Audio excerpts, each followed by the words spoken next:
आत्ममुग्ध होना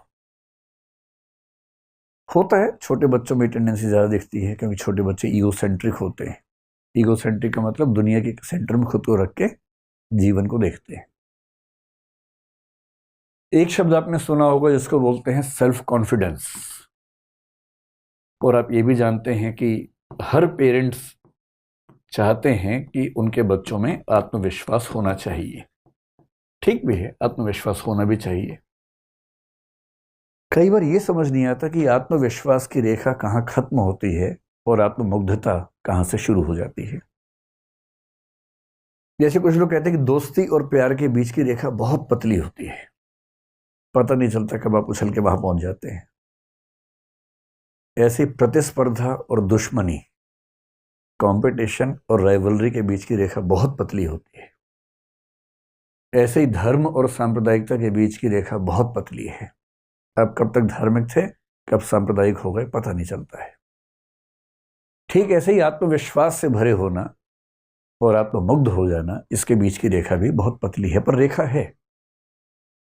उस रेखा को समझना, उसको पहचानना बहुत जरूरी है। मोटे तौर पर आत्मविश्वास एक बहुत अच्छी क्वालिटी है, पॉजिटिव क्वालिटी है, होनी चाहिए। और नार्सिसिज्म यानी आत्ममुग्धता एक ऐसी स्थिति है जो कि न केवल उस व्यक्ति के लिए समस्या है जिसको है, बल्कि उसके आसपास के समाज के लिए भी एक समस्या बन जाती है। टॉक्सिक समाज बनता है, विष भरा समाज बनता है। तो समझेंगे, बहुत प्यार से समझेंगे, मोहब्बत से समझेंगे, एग्जाम्पल से समझेंगे, फिल्मी गीतों से समझेंगे कि ये क्या है, और फिर चेक करेंगे कि हमारे अंदर है कि नहीं है। वरना मनोविज्ञान पढ़ते हुए एक सामान्य टेम्परामेंट क्या होता है कि मैं तो ठीक हूँ, बाकियों के अंदर है ये प्रॉब्लम। और मजे की बात है, बाद में समझ में आता है कि नहीं, मैं भी ठीक नहीं हूँ, मेरे अंदर भी है। तो शब्द को लेकर तनाव मत लीजिएगा, ये शब्द कहाँ से आया, मैं भी आपको इसकी पूरी कहानी समझाऊंगा, फिर आप समझ जाएंगे कि इतना मुश्किल शब्द क्यों बनाया गया।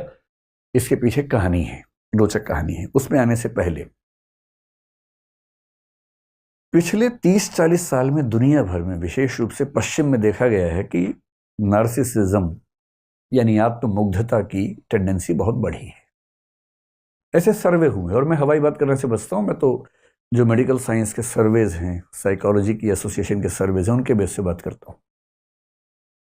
एक सर्वे ने बताया कि 1962 और 1990 के बीच में अंतर यह है अमेरिका में कि 1962 में 12% किशोर बच्चों में, एडोलेसेंट बच्चों में ये टेंडेंसी देखी गई थी, और ये टेंडेंसी 1990 के दशक में आते आते लगभग 77 से 80% बच्चों में देखी जा रही है।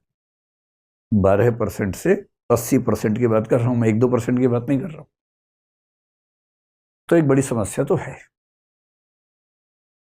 भारतीय समाज में उतनी बड़ी समस्या कुछ लोग मानते हैं कि नहीं है, लेकिन ये मानना पड़ेगा कि आज के समय में वो भी दिखना शुरू हुआ है। एग्जाम्पल से बात करते हैं, है ना, सैद्धांतिक बात क्यों करें। आत्ममुग्धता का एक लक्षण होता है व्यक्ति को ये लगने लगना कि उसके जैसा कोई नहीं,